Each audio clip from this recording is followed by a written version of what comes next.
The shelter was a place of constant noise, a sad symphony of barks and whines that echoed off the concrete walls. For the volunteers who worked there, it was a labor of love, but it wore on the heart. They cared for dogs of all shapes and sizes, each with a story hidden behind their eyes. But there was one dog that everyone knew, and everyone was quietly afraid of. His name was Tank. He wasn't just big. He was a mountain of a dog, a mix of breeds that left him powerful and broad, with a short, brindle coat that showed old scars and patches, where fur refused to grow back. His eyes weren't mean, the volunteers would whisper, but haunted. They held a look of pure, frozen panic that had long ago hardened into aggression. Tank had been taken from a bad situation, a place where kindness was a stranger, and his only way to survive had been to become a fortress. And a fortress he remained. His kennel was at the end of the row, a place people walked past quickly. When anyone approached, Tank didn't just bark. He erupted. He would throw his whole body against the metal bars with a terrifying crash, the sound ringing through the building. His snarls were deep and promised violence. Food and water were a military operation. A volunteer would have to suit up in thick, bite-proof sleeves and approach slowly, talking in low tones, sliding the bowls through a special slot with a long pole, always ready to jump back. Touching him? It was unthinkable. The card on his kennel was marked with bright red ink and clear warnings. Extreme caution. Nitrogen monoxide contact. Not for public viewing. The shelter director, a woman who had seen everything in her 20 years of rescue, felt a heavy weight in her chest every time she looked at Tank. She saw a good dog, a soul worth saving, trapped in a prison of his own terror. But reality was a cold companion. The shelter was full. Resources were thin, and a dog that couldn't be handled, couldn't be seen by potential adopters, and posed such a risk had a very bleak future. They were running out of time. The word unadoptable hung in the air around him like a ghost, and everyone knew what that often meant. Tank, for his part, lived in a world of shadows and threat. Every human shape was an enemy. Every reaching hand was a memory of pain. He spent his days pacing the length of his concrete and metal cell, a prisoner and his own jailer. He slept fitfully, one eye open. The kindness in the voices of the volunteers couldn't reach him. The words were just noise drowned out by the louder noise of his own pounding heart. He was alone, truly and utterly alone. Convinced the whole world was against him, one afternoon, the routine of the shelter was broken by a small visitor. A volunteer had brought her young daughter to help with the social hour for the puppies and kittens. The little girl, we'll call her Lily, was small for her age, with a quiet way about her. She loved animals, and her mother had carefully explained the rules. Stay in the small animal room. Be gentle, and do not, under any circumstances, go down the big dog hallway. For a while, Lily was happy, cradling a sleepy kitten in her arms. But the shelter was a maze of sounds, and a particular sound began to pull at her curiosity. It wasn't a happy bark or a playful yip. It was a deep, distressed, rhythmic barking that sounded, even to her young ears, less angry and more desperately sad. It was the sound of Tank. While her mother was distracted, talking with another volunteer, Lily slipped away. She followed the mournful sound, her small shoes making soft pats on the floor. She turned the corner, and there he was. A giant dog in the last cage, throwing himself against the door. Most people, adults included, would have jumped back. But Lily didn't. She stopped and just looked. She saw the big dog's eyes, wide and white-rimmed, and in her child's mind, she didn't see a monster. She saw someone who was scared. She'd felt scared before, in the dark, and knew what it felt like. Slowly, carefully, she sat down on the cold floor, about 5 feet from the kennel bars. She didn't crawl closer. She didn't stick her fingers through. She just sat, crossing her legs, and placed her hands in her lap. She didn't try to look him directly in the eyes, as she'd been taught that could scare animals. Instead, she looked at his paws. Tank froze. This was new. This small, quiet creature didn't yell, didn't make sudden moves, didn't tower over him. He stopped barking, his chest heaving. A low, uncertain rumble still vibrated in his throat. Lily didn't move.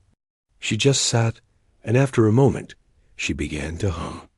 It was a simple, tuneless song, something she made up on the spot, a soft, buzzing sound. For a full minute, there was silence except for that gentle hum. Tank took a step back from the bars. His head tilted, just a fraction. The stiff hackles along his spine began to smooth down. He sniffed the air, his wet nose working overtime. Then, with a sigh that seemed to come from the very bottom of his soul, Tank lowered his massive body to the floor.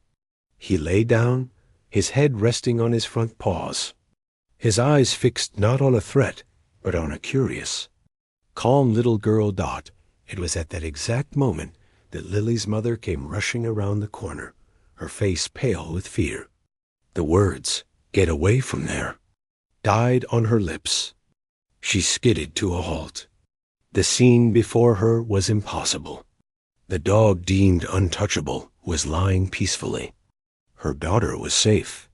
And in the quiet hallway, the only sound was a child's soft hum and the quiet, steady breathing of a dog who, for the first time in a very long time, had decided to stand down. The silence in that hallway was a living thing. It felt thick and important, like the air right before a snowfall. Lily's mother stood frozen, her heart hammering against her ribs. Every instinct screamed to grab her child and run, to put distance between that little girl and the huge, dangerous animal. But what she saw with her own eyes made no sense. The dog wasn't snarling. He wasn't tense. He was just lying there, watching Lily with a kind of tired curiosity. Lily, for her part, seemed completely unaware she was doing anything special. She just kept humming, her small fingers now fiddling with the laces of her sneaker. She glanced up at her mom and gave a tiny, quiet smile, as if to say, "Look at this new friend I found." Carefully, so slowly it felt like moving through honey, Lily's mother took a single step forward. Then another. Tank's eyes flicked toward her, and a low grumble started deep in his chest. Immediately, Lily's mother stopped, holding her breath. But Lily, sensing the change, just looked back at Tank and said, in a voice no louder than a whisper, "It's okay. That's my mom." The grumble faded. Tank's gaze drifted back to the little girl. It was the most clear, simple communication anyone had ever seen with this dog. The mother's fear began to mix with something else, a dawning, unbelievable understanding. She backed up slowly, her eyes never leaving the pair, and went to find the shelter director. The director came quickly, her footsteps sharp on the concrete. She expected a scene, a crisis to manage. What she found stopped her, just as abruptly. She saw the evidence with her own eyes. The relaxed dog, the calm child, the palpable peace in a space that had known only chaos. For a long minute, she just watched, a professional's sharp eye taking it all in. This wasn't a fluke. This was a connection. That evening, after Lily and her mother had gone home, the shelter staff had a meeting. It was a serious talk. The rules were there for a reason, for the safety of people and the animals.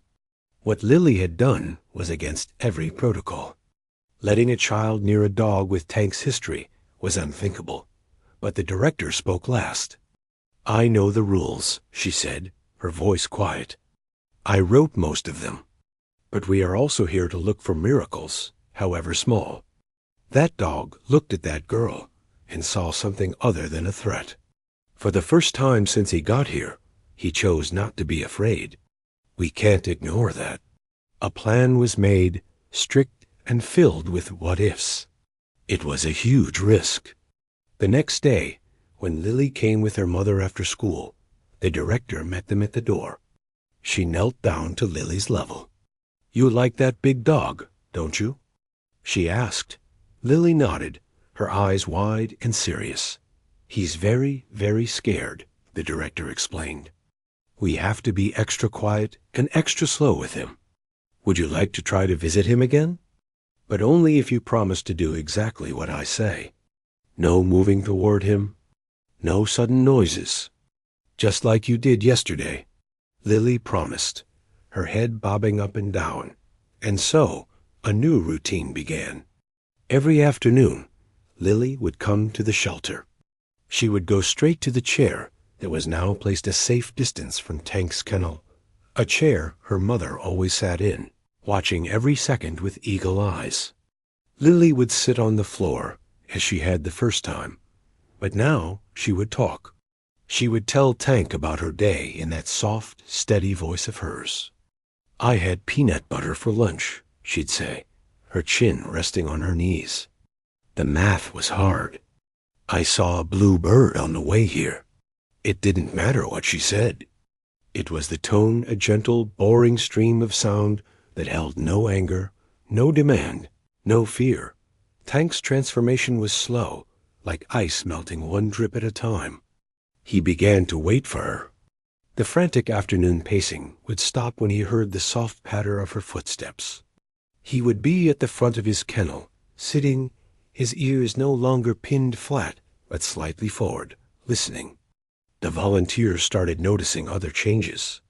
The frantic, angry barks when people passed his kennel became less frequent. He started eating his meals more calmly, not gulping his food down like it might be stolen dot after a week of this. The director made another daring decision.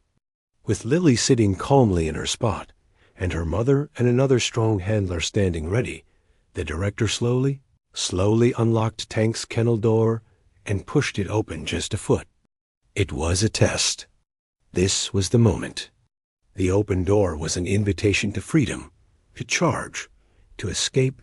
Tank stood up. He looked at the open door. He looked at Lily. Then he took one careful step out of the kennel. He didn't run. He didn't lunge. He walked the few feet over to where Lily sat, and with a grace that seemed impossible for such a big animal, he lay down again, this time close enough that his large head was just inches from her folded legs. He let out a long, shuddering sigh that seemed to shake his whole body. Lily didn't reach out to pet him. She remembered the rules. She just kept talking. "You're a good dog," she whispered. "You're so brave to come out." A single volunteer, the toughest one, had tears streaming silently down her face as she watched from a distance. The fortress had not been stormed. It had been quietly, patiently invited to open its own gate. And for the first time, inside that kennel that had been a prison, there was a fragile, beautiful thread of hope. It was as thin as spider silk, but it was strong. It was the thread of a little girl's voice, and a dog who had decided, finally, to listen. The air in the shelter hallway felt different now. It wasn't just the smell of disinfectant and dogs anymore. There was a new feeling, a kind of quiet electricity. Everyone, from the director to the newest volunteer, found reasons to walk slowly past the end of the row. They weren't just checking on a dangerous dog anymore. They were witnessing something delicate and beautiful, like watching a flower open for the first time. The routine was sacred. Every day after school, the little girl would arrive. Her mother would take her seat in the chair, her body always a little tense, ready to move in an instant. The girl would walk calmly to her spot on the floor, her small backpack sliding off her shoulders. And Tank would be waiting. He no longer paced. He would be sitting by the open front of his kennel, his tail giving a single, heavy thump against the concrete floor when he saw her. It wasn't a wild wag. It was a statement. "You are here." The girl had started bringing things from home. One day, it was a picture book about a lost puppy. She held it up so Tank could see the pictures, her small voice carefully describing the bright drawings. "See? He found his home," she said, pointing at the final page. Tank just listened, his head cocked, his eyes following her small finger. Another day, she brought a slice of apple from her lunchbox. With the director's permission, she placed it carefully on the floor, halfway between them. Tank waited, looking from the apple to the girl. Only when she nodded and said, "It's for you," did he slowly stretch his neck out and take it, chewing with a soft, thoughtful crunch. The real test, the one everyone was both hoping for and dreading, was touch. The director knew it had to happen on the dog's terms. The girl had proven she understood patience.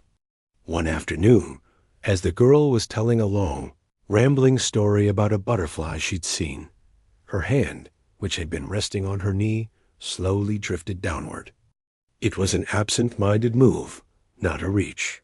Her fingertips came to rest lightly on the cool floor, just a breath away from Tank's front paw. He flinched. Just a tiny jerk of his leg. The girl went very still, her story trailing off. She didn't pull her hand back. She just left it there, a peaceful offering. Tank looked at her small hand. He sniffed the air above it.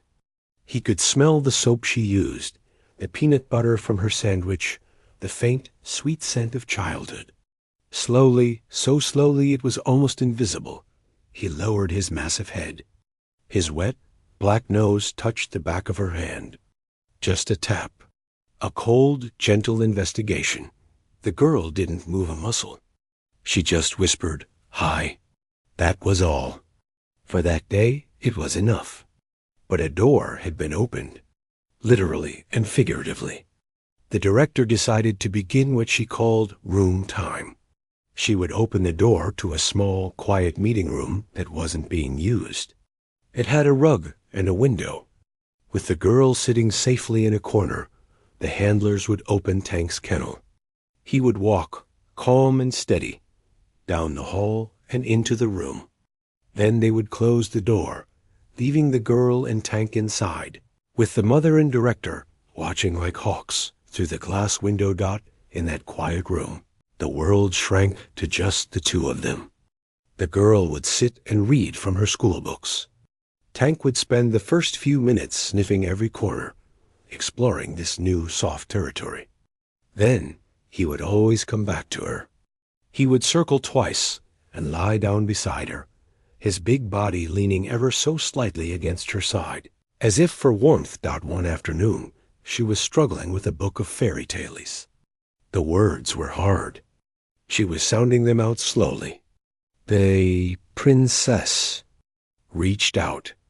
Her hand, as she concentrated, her free hand, as if acting on its own, gently came to rest on Tank's broad shoulder, right where the old scars made the fur grow in patches. Everyone watching through the glass held their breath. This was it. The first real deliberate touch. Tank froze. His muscles went stiff under her palm. The girl, feeling him tense, didn't snatch her hand away. She just left it there, a warm, light weight. And then something incredible happened.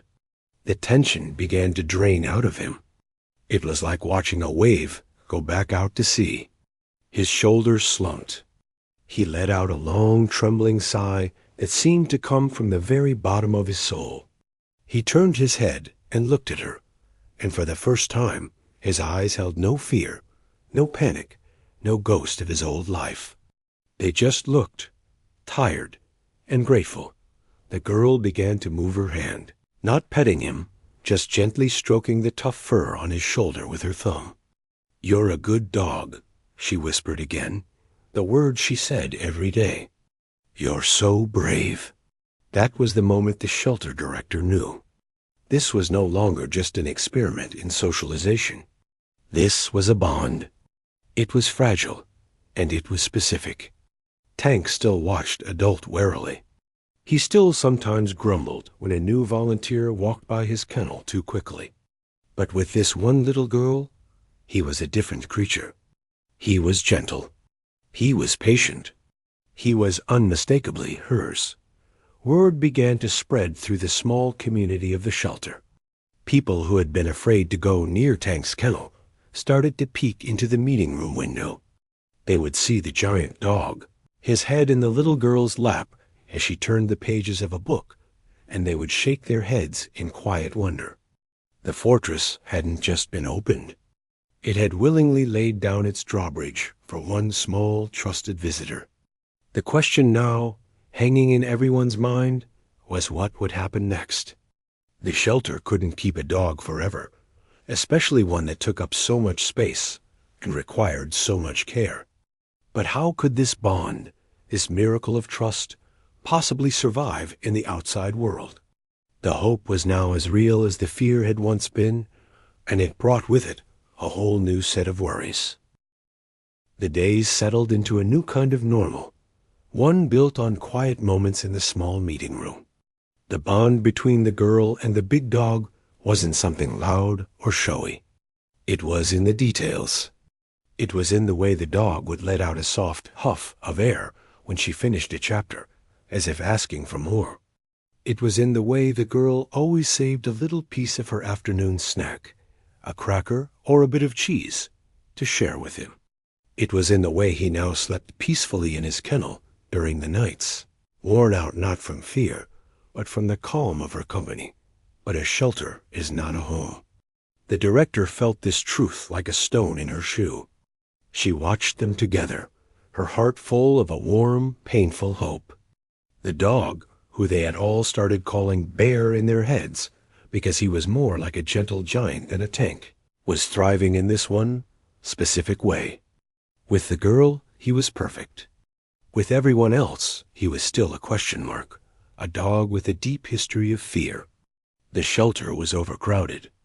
Calls were coming in about new dogs in desperate situations who needed the space. The clock, which had stopped for a little while, was ticking again. But now, it was a different kind of pressure.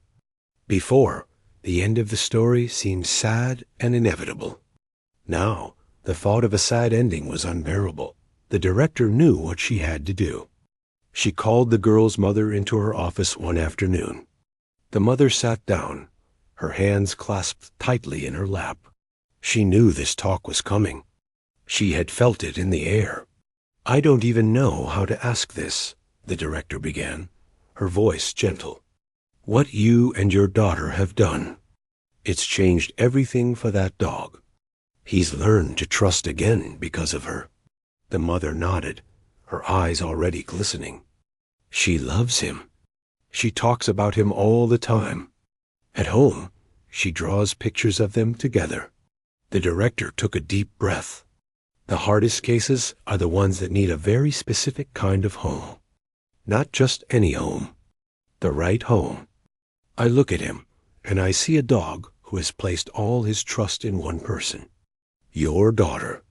The question we have to ask is if your home could be that right home for him.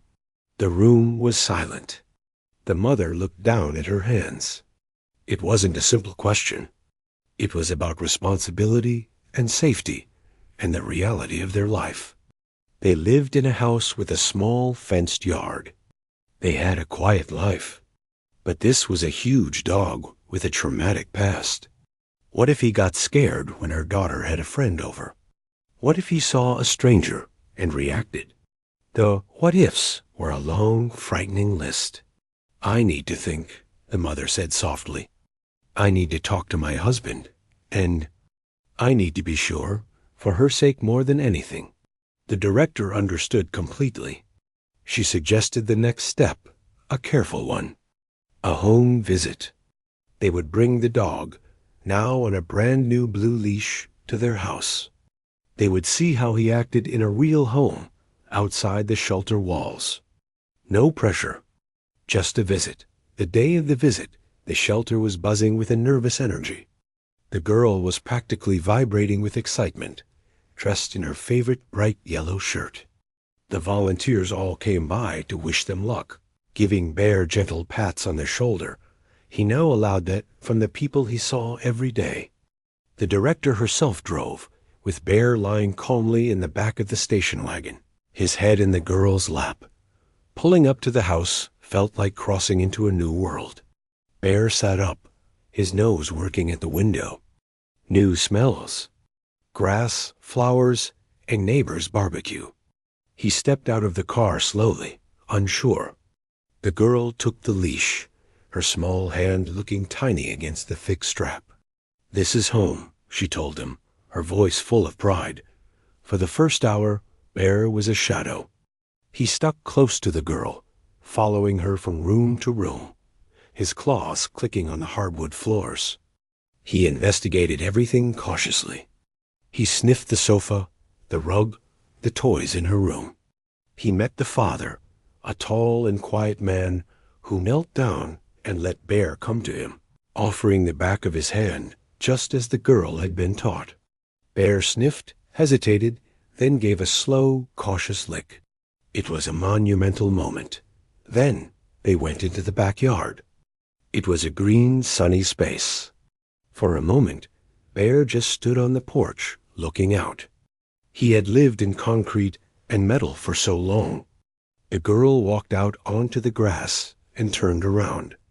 "Come on," she said. Bear took one step off the porch, then another. The grass felt strange under his feet. He took a few more steps, then stopped. And then something happened that no one at the shelter had ever seen. His back legs crouched a little. His front legs went down. He gave a playful, clumsy little bounce. It wasn't a run.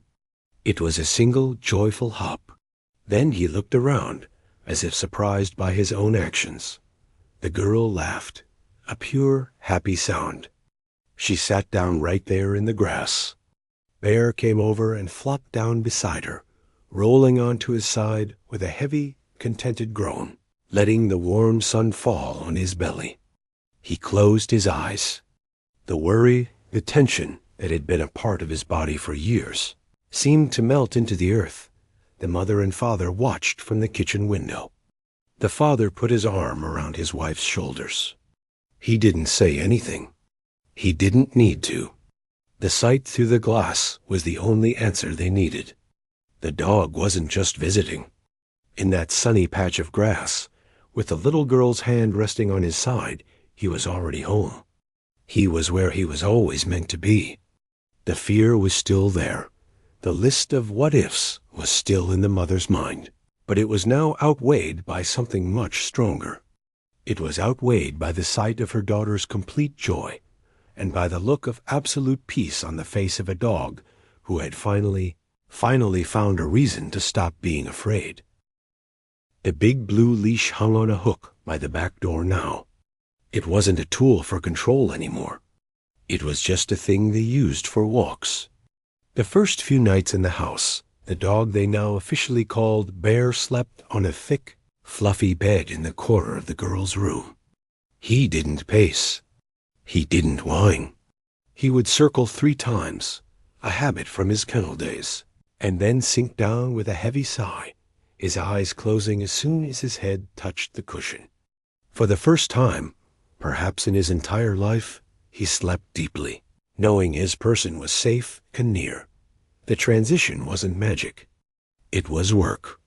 There were moments that made the girl's parents hold their breath.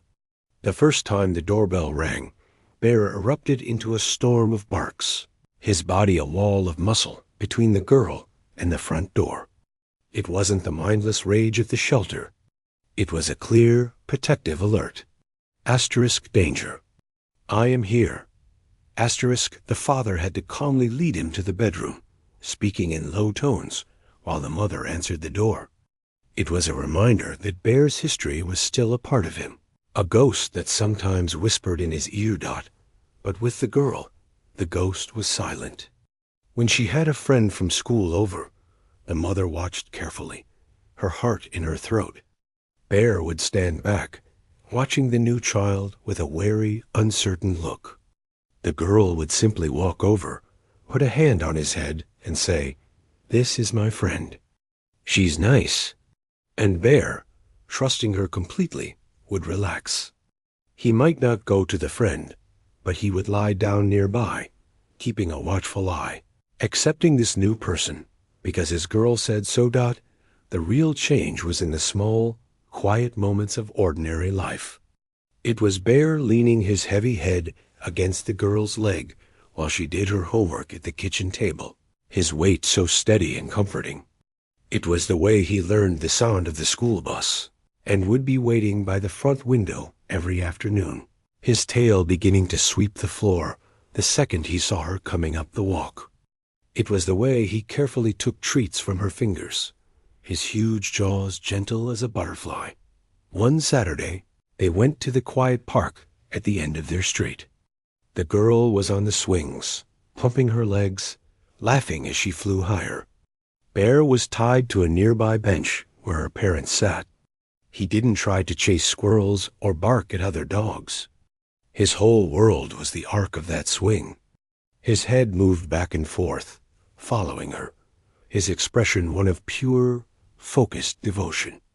A man walking his own dog paused to watch. "That's one loyal dog you've got there," he said. The girl's father just smiled. "He picked her," he said, which was the simplest and truest explanation. Back at the shelter, the story of Bear and the girl became a kind of legend. Volunteers would tell new staff about the aggressive, untouchable dog who now lived in a home with a little girl in a yellow shirt. They used it as a lesson in patience, in never giving up, in looking for the key that might unlock a frightened heart. The director would sometimes get updates from the mother, and she'd share them with the team, feeling a pride that had nothing to do with herself and everything to do with the power of quiet, kindness. Months turned into seasons. The winter came, and Bear discovered the joy of snow, bounding through fresh powder with a puppy-like clumsiness that made the whole family laugh, his breath making clouds in the cold air. One evening, the girl was sick with a bad cold. She was curled up on the sofa, feeling miserable. Bear didn't leave her side. He lay on the floor beside her, and every time she coughed or stirred, he would lift his head and nudge her hand with his wet nose, a soft, worried sound in his throat. She reached out a feverish hand and buried her fingers in the thick fur of his neck. "I'm okay, Bear," she whispered. He rested his chin on the edge of the couch, keeping watch until she finally fell into a fitful sleep.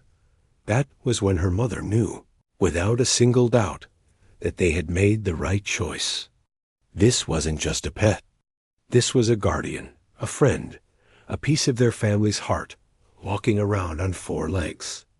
The fears, the what-ifs, had faded away, replaced by the daily, solid reality of his love. One spring afternoon, the girl was in the backyard, reading a book under the old maple tree. Bear was sprawled beside her, soaking up the sun. A butterfly, bright yellow, flitted past her face. She giggled and reached for it. In that moment of simple childhood joy, with the sun dappling through the leaves and her laughter light in the air, Bear's tail thumped heavily against the grass.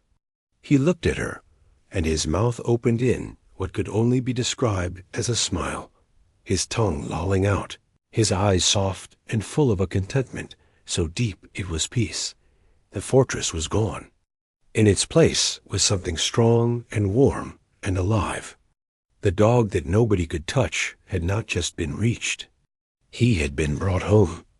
And in saving him, the little girl had given her family a gift just as great, a living reminder that even the most broken trust can be healed, not by force, but by the gentle, patient courage of a loving heart.